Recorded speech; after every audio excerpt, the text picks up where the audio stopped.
Welcome to sunshine biology and science classes.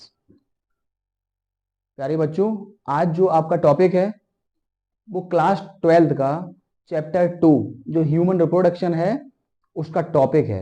उसमें से कुछ डिफाइंड टाइप से आती हैं, जैसे कि 2 मार्क्स में डिफाइंड टाइप से आ जाती हैं।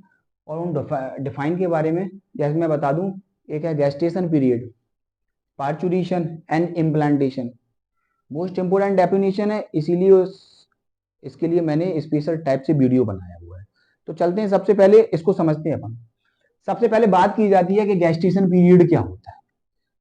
ये ह्यूमन रिप्रोडक्शन के दौरान के बाद ये इस प्रकार की गैस्टेशन ये पीरियड है।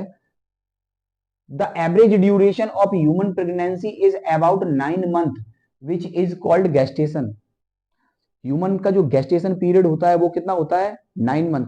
और 9 मंथ के बाद एक बेबी इस दुनिया में आने के लिए तैयार रहता है, या यूं कहते हैं वो जन्म लेता है। ठीक है ना। तो प्रेगनेंसी कंडीशन क्रिएट होने के बाद, प्रेगनेंसी कंडीशन कब क्रिएट होती है, जब मेल गैमीट फीमेल गैमीट को फर्टिलाइज करता हुआ है। जैसे ही फर्टिलाइज करता हुआ है, जाइगोट बनता हुआ है, उस कंडीशन से प्रेगनेंसी अटेन हो जाती है। जब प्रेगनेंसी अटेन होती है, और प्रेगनेंसी अटेन होने के बाद जब पूरा, उसके बाद जाइगोट बनता है, जाइगोट के बाद इम्ब्रियो, और इम्ब्रियो के बाद एक फीटस बनता हुआ है। और इसका डेवलपमेंट आफ्टर 9 मंथ के बाद, ये 9 मंथ तक जो डेवलपमेंट होता है, इस पीरियड को बोलते हैं अपन गैस्टेशन पीरियड। नेक्स्ट, इसके बाद है पार्चुरेशन। जैसे ही गैस्टेशन पीरियड कंप्लीट होता है, गैस्टेशन पीरियड कंप्लीट होने के बाद अगली प्रकार की प्रोसेस स्टार्ट होती है। यूटेरस की जो बॉल है, जो थिक बॉल है, उसमें कॉन्ट्रैक्शन क्रिएट होने लगता है। जैसी कॉन्ट्रैक्शन क्रिएट होने लगता है, उसका इंडिकेशन यही है कि आफ्टर 9 मंथ के बाद अब वो बेबी जन्म लेने वाला है, या उसकी डिलीवरी होने वाली हुई है। और जब डिलीवरी होने की कंडीशन है, उस समय क्या होता है, ह्यूमन फीमेल में कुछ इस प्रकार के हार्मोन से सीक्रेट होना स्टार्ट हो जाते हैं, जिससे कि वो डिलीवरी कराने के लिए रिस्पॉन्सिबल भी होते हैं। तो वह पीरियड जो एक बच्चे की डिलीवरी करने के लिए रिस्पॉन्सिबल होता है। जैसे कि चलते हैं अपन, vigorous contraction of the uterus at the end of pregnancy. Pregnancy के एंड के दौरान यूटेरस में कॉन्ट्रैक्शन जो क्रिएट होता है, वही कारण बनता हुआ है इस फोइटस की डिलीवरी का। इसे बोलते हैं अपन पार्चुरेशन। कौन सी? Parturition process. ध्यान रखिएगा, मोस्ट इंपोर्टेंट क्वेश्चन है ये। नेक्स्ट है इम्प्लांटेशन। इम्प्लांटेशन की कंडीशन क्या होती है? इम्प्लांट की कंडीशन, जब मेल गैमीट फीमेल गैमीट को फ्यूज करता है। ये सारी प्रोसेस कहां पे होती है? ये फीमेल रिप्रोडक्टिव सिस्टम का एक पार्ट है, फैलोपियन ट्यूब्स में होती है।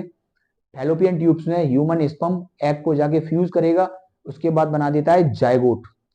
इस जायगोट में मियोटिक डिवीजन होता है, और मियोटिक डिवीजन के बाद ये 1 से 2 न्यूक्लियस, और 2 से 4 न्यूक्लियस, और 4 से 8 न्यूक्लियस में कन्वर्ट होता है। 8 न्यूक्लियस में कन्वर्ट होने की प्रोसेस को बोल देते हैं मॉरुला।